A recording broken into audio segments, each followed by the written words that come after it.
What is going on, Colts Nation? Here's Jamal Lawrence, and I'm Eric Smith, your co-host of the Colts Cast. Yo. Hey, Jamal, 10, 10, Mm.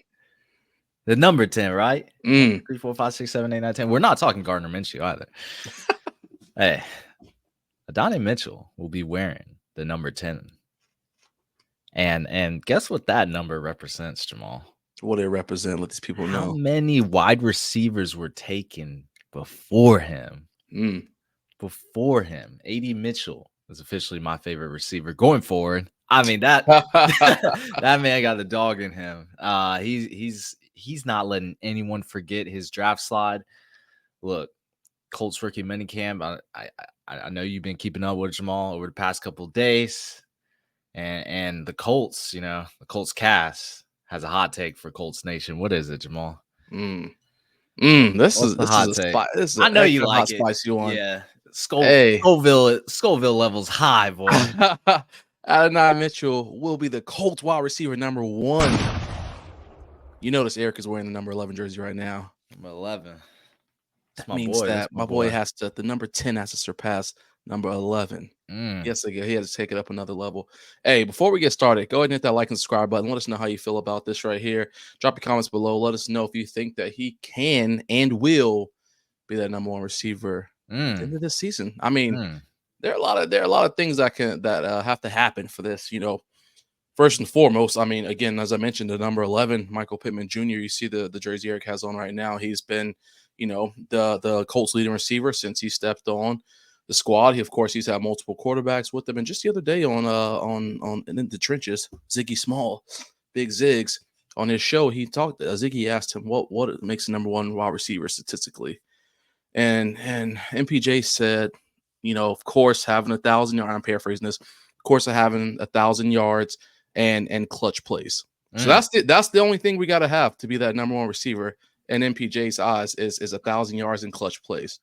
We saw a young Josh Downs last year with a backup quarterback managed to push out 771 yards. MPJ, of course, had his 1,000 yards. I say that, and Alec Pierce had like 543, something along those lines. So 2 guys, our 2 and 3 receiver, definitely had an opportunity to elevate to that level and get to that 1,000 yards. Obviously, Josh Downs had the best chance to get there besides MPJ, barring a few things that happen. So enter Adonai Mitchell, who in my humble opinion, can scrape that 1,000 yards and make some clutch plays. And if according to MPJ, that's what it takes to be the wide receiver 1, I don't see any problem with him getting it. I don't see any problem.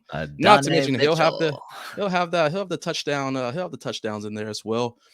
And Eric, just going into a quick thing, I'm not going to go down a whole thing about him because I can't wait to see this dude in person. There's some training camp practices, but just based off what he's done in his college career. Of course, we know he was at Georgia for a couple of years. Then he went to Texas for a year to get closer to his daughter. And of course, he didn't have a 1,000-yard season there, but he was balling. Most importantly, I've watched a bunch of different highlights of him, a bunch of different games of him, but one of the most impressive one where his receptions may not have been super high, but just his overall body of work, in my opinion, was against Bama. 3 receptions, 78 yards, 2 touchdowns against 2 cornerbacks that we talked about all offseason that we wouldn't mind taking, a Terrion Arnold and a Kool-Aid McKinstry. And my boy did a good job of carving them up on plays. A great job. Like I said, he had 78 yards, 2 touchdowns, and he would have had even more, honestly, if there were a couple plays where Terrion got like a DPI for holding on to his jersey. There are a couple plays that were overthrown, underthrown. I say all to say that against a Bama defense, solid defense, my man had an opportunity to show up and show out. He did it against 2 great cornerbacks. Brings me great potential for him getting to this NFL level and playing against other great cornerbacks just like that. Maybe ones aren't even as strong. I think he has an opportunity to come in here and make it happen with an Anthony Richardson, who the Colts have now put all the pieces, presumably all the pieces around him to say, all right, make this thing work. Make it work. So now all Richardson has to do is get that ball to Adonai Mitchell. Now, what does Mitchell have to do on his back end, though? I think, he has to make sure he's not lazy on routes. I know that's one thing that was talked about during his combine and during, any kind of game film you watch, plays where he's not getting the ball, he can be a little lazy. He may not continue on throughout the entire route when he's not getting it. Also, of course, keep developing that route tree. and just really focusing on fully developing that game.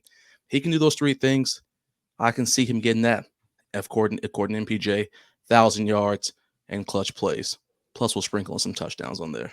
Yeah, I think his upside is there. You talked about that Alabama game. If he can carve out those inconsistencies and play like that against every team in the NFL, I don't know. Sky's the limit with this guy, wide receiver one. He's been dominated rookie minicamp.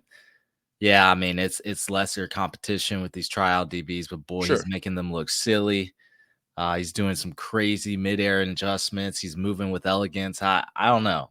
First one at camp, last one to leave. He's got a chip on his shoulder. Matter of fact, he's got a family-sized bag of Lay's on his shoulders, man. Like this guy wants it. Like he hungry. And those anonymous sources, aka Chris Ballard, claiming he's got character issues, gave him fuel. You know, I love. I'm riding with that conspiracy theory. I'm telling you, Chris Ballard set that thing up to get him in the second round. I'm telling you, my man, Chris Ballard got it, boy. But yeah, Jamal, like, got a 6'2" long frame, 205 pounds with blazing speed. 4.34 40-yard dash. I mean, his middle name should be Explosive. This is Adonai Explosive Mitchell, and I don't know, someone who can not only just take the top off the defense, but he has various other superpowers. I mean, you talked about him, Jamal. Insane body control, ball tracking ability, good hands, smooth route running. I know his route tree isn't fully developed, but routes he runs, I mean, he is fluid when he's moving. Attack all levels of the field. This guy he has all the traits to be a wide receiver one. So, like, look, when we make this hot take, we're saying, like, if he puts it all together, he could be the Colts' best wide receiver. And I got love for Michael Pittman. I'm not trying to come at him. Look, I'm wearing his jersey. He's great.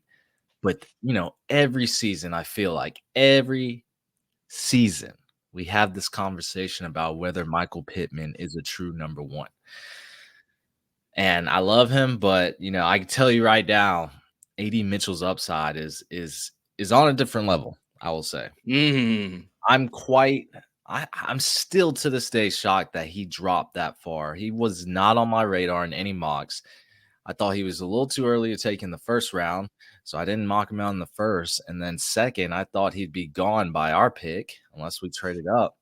And here he is. He's in our lap, or we took him. And this guy, I mean, I don't know, man. I just think he has the ability to be the Colts wide receiver one at some point in the future. I know you hear that, Jamal.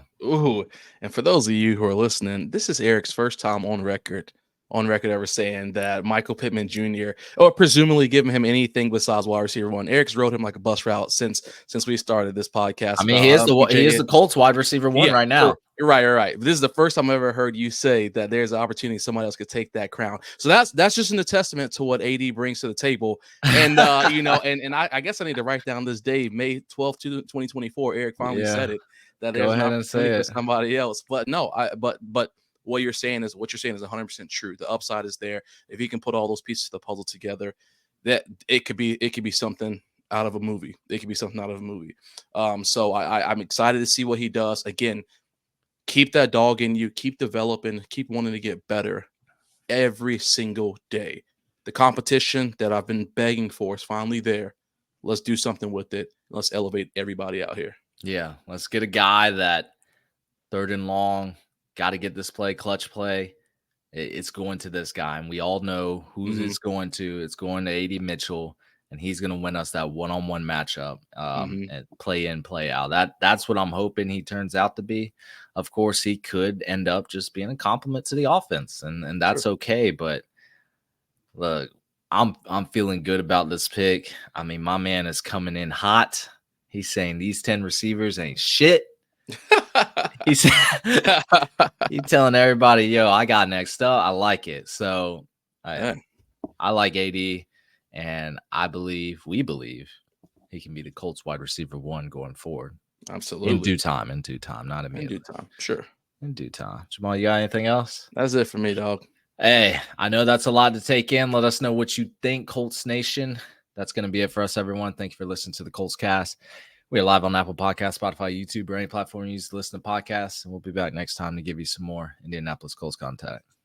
Hey, happy Mother's Day.